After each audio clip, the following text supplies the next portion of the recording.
5 fakta pesawat Susi Air diusir Satpol PP di Malinau. Siapa disinggung Susi Pujiastuti? Mantan Menteri Kelautan dan Perikanan Republik Indonesia sekaligus pemilik maskapai Susi Air, Susi Pujiastuti, muncul melalui kabar menghebohkan pada Rabu 2 Februari 2022 hari ini. Melalui akunnya di Twitter, Susi Pujiastuti, dia memposting video tentang pesawatnya yang diusir dari hanggar. Peristiwa ini terjadi setelah dia menyewa hanggar tersebut selama 10 tahun.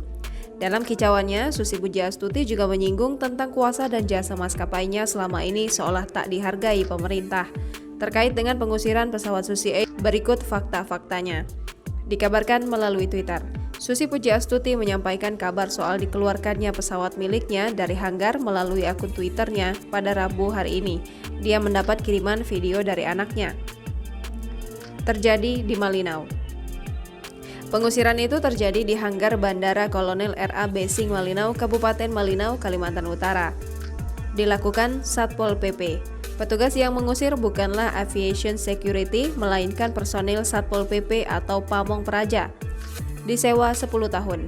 Ternyata Susi Air telah menyewa hanggar itu selama 10 tahun untuk melayani penerbangan di wilayah Kaltara.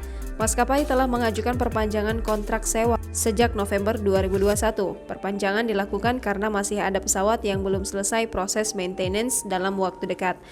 Namun, hingga saat ini perpanjangan tersebut belum dikabulkan.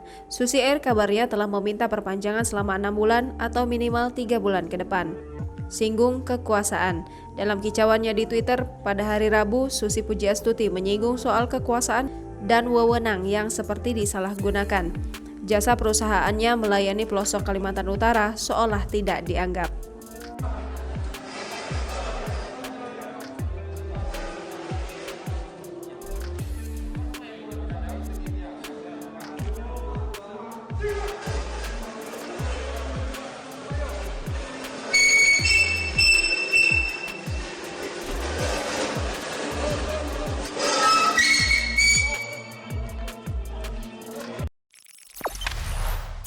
Jangan lupa subscribe, share, komen, dan like ya!